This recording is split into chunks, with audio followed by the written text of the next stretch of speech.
Hi, my name is Braden King, and today I'll be doing my nutrition assignment part A on my interview I conducted prior to this with Sean McDaid. About Sean.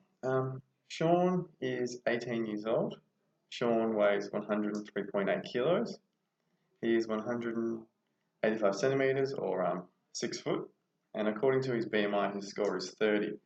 At a glance, that sounds um, technically unhealthy, but I can assure you that Sean is just a very big boy and he is very, very active. As I say in the next one, he has a very active lifestyle, also whilst working at Harvey Norman.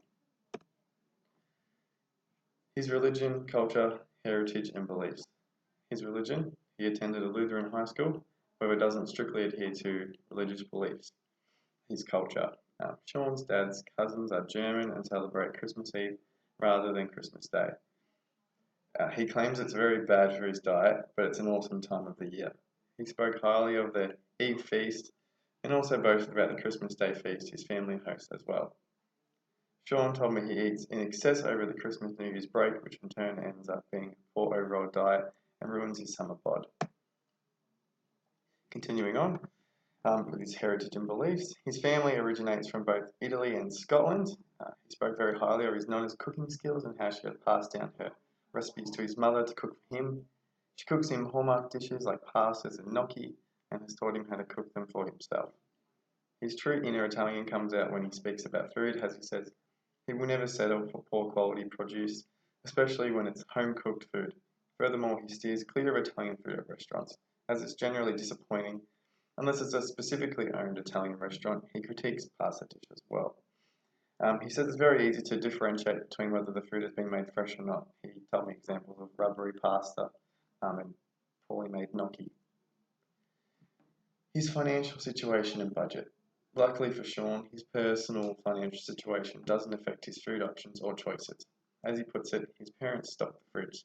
The only time he pays for his own food is when he's out and about or at uni and work. He believes on average he eats out at uni twice a week and during his normal schedule can afford to eat out if he pleases to do so. He eats out regularly with his girlfriend and they tend to stick to cheaper meals under $30, which $30 doesn't sound very cheap to me, but anyways, he says their favourites are Thai, Chinese, sushi, and as he called it, a bargain. Cooking skills and abilities. Sean claims he is no chef, but then goes on to inform me he can adequately cook stir fries from scratch alongside curries as well, which indicates to me he is lacking confidence in his skills because they are very impressive enough to cook for such a young age. Being able to utilise basic cooking skills using different herbs and spices is awesome, if you ask me. He's able to make an array of options, but regularly cooks and preps large carb-dense meals like pastas and noodles. And he also makes stir fries and brings them to uni. His food preferences. Sean says he's by no means a fussy eater. He does, however, like the option of variety, as long as the main focus of his meals is some form of meat. He also admits to having a second serving of his meals more often than not. His favourite meal at the moment is poached eggs and smashed avocado on toast. He believes he eats this meal 4 out of 7 days per week.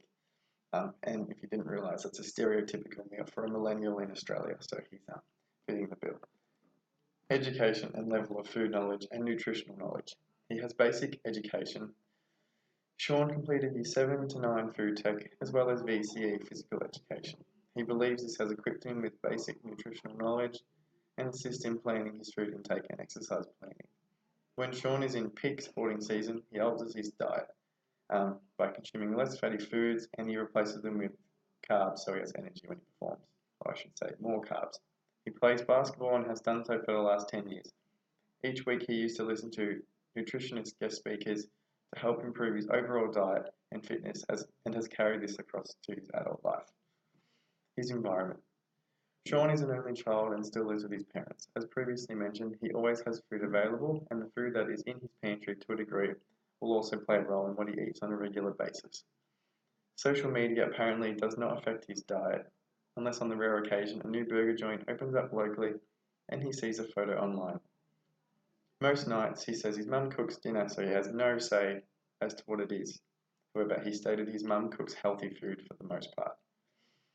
The biggest influence for Sean and his diet is his peer group when he goes out on weekends or to a social event. He admittedly pigs out and eats fast food and junk food. I've attached a few photos. So to the left, you can see a sushi meal for three, but Sean consumed this on a cruise he went on not long ago. In the center, you've got Sean himself with what we call a DSP, also known as a donut snack pack. It's basically just donuts and chocolate and sauces, toppings, ice cream, you name it. It's yeah, it's pretty hefty. He's also got a burger he's eaten, and furthermore, as I said earlier, that his friends affect his peer group massively. You've got him after a night out on the far right with a friend at a kebab place very early in the morning.